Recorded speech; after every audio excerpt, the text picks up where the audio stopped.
let's talk now about matters going on in America, because yesterday I was tuning into live news and watching the announcement of Kamala Harris's running mate pick, Tim Walz, Minnesota governor, and deciding I wanted to listen to what they had to say and what they were all about. Unfortunately, what I got is a woman who just sort of sounds like Janice from Friends, repeating, "We're not going back. We're not going back. I know people like Donald Trump," and just sort of like, you know, clapping every 5 seconds. And then a man standing behind her who looked a bit like Frasier on a comedown. But let's have a listen to her on the blower to Mr. Walz, telling him that he's going to be her buddy coming up in the next election in America.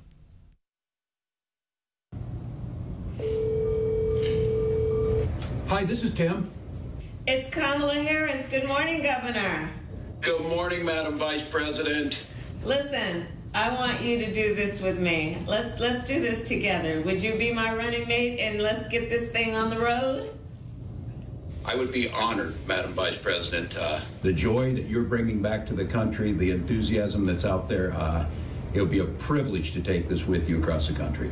Well, let me tell you, I have just the utmost respect for you. I have really enjoyed our work together. You understand our country. You have dedicated yourself to our country in so many different and beautiful ways. And we're going to do this. We're going to win. And we're going to unify our country and remind everyone that we are fighting for the future for everyone. So let's get out there and get this done, okay? Let's do it. Do the work in front of us. Let's win this thing. That's right. All right, buddy. I'll see you soon. Take care. Thank you. Okay. Yeah. Bye. Take care. So that was Janice from Friends telling Frasier that they're going to be competing together, side by side, in the next American election campaign. At least that's what it seemed like to me as a Brit whose exposure to America is usually via the medium of 90s sitcoms. Let's talk now to Matthew Breiser, former White House and senior State Department official who was in the Obama administration. Matthew, great to have you back on the programme. Now, my ludicrously terrible impressions aside, let's talk about this pair, because she is sort of known to be fully subscribed to identity politics, very much on the left of her party. And I think people thought that she might pick a running mate who might satisfy the middle ground a bit more, that might sort of add a few sort of right-wing teeth into her forever smiling mouth. And that doesn't seem to be the direction of travel she's gone down. No, not at all, Alex. And I thought for sure she was going to pick the governor of Pennsylvania, Josh Shapiro, because his state is so significant to the elections. I mean, there's no way she can win without Pennsylvania, but she passed over him. And I think that's because there are a number of reasons why that is we can go into at the right moment. But I think what she decided was, number one, choice of running mate often doesn't bring along that state. You know, you just can't predict how that's going to work out, that election's mathematics. But number two, she wanted somebody who's like, you know, I don't know, a Midwestern dad. And having had one, I can vouch for a Midwestern dad. My dad was fantastic. But somebody who's plain spoken, who can relate to rural voters. The district that he represented in the U.S. Congress is semi-rural. And who can make voters feel like, you know, he's one of them. Like Bill Clinton, I feel your pain. But also, the key point is, and this is what he's now getting attacked on, is the perception that he's become significantly more liberal while he was serving as a governor than when he was in the Congress.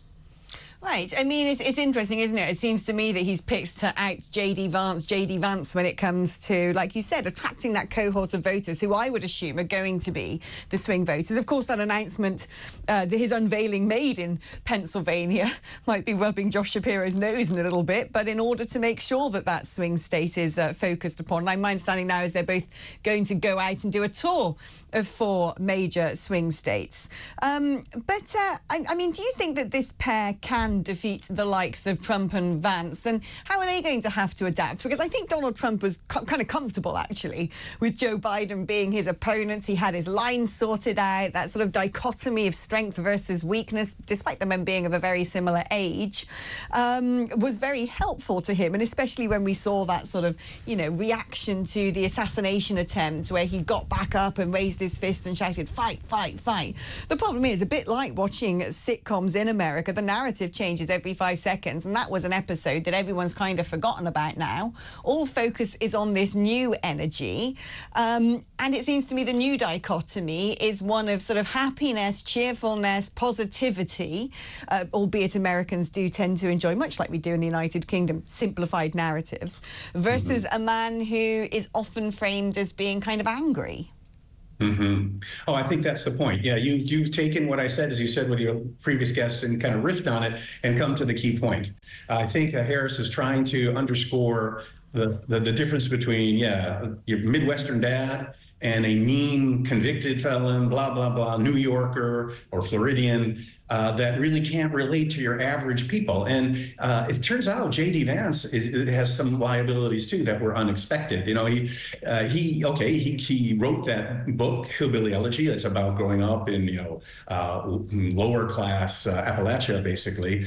But he went to Yale, and he was, a venture capitalist for a while. So his narrative doesn't really connect with the real people or the normal people or the basically white rural voters that the Democrats have to win over if they're going to win the election. So your question was, can they win? Of course they can. I mean, just in the last, just now, I mean, in the last week or so, or last couple of days, I should say, Harris now, whereas she was behind, and Biden was behind Trump by 4 or so percentage points nationally, and behind in those key battleground states you mentioned, now Harris is a little bit ahead, within the margin of error. But I mean, clearly there's momentum moving in a positive direction for her, but she has not given any interviews on the campaign trail. She's at all scripted events. Nobody knows how she's going to perform. And yeah, I love your Janice imitation. That voice is grating. It's really hard for me to listen to it. And I think a lot of Americans will feel that way too.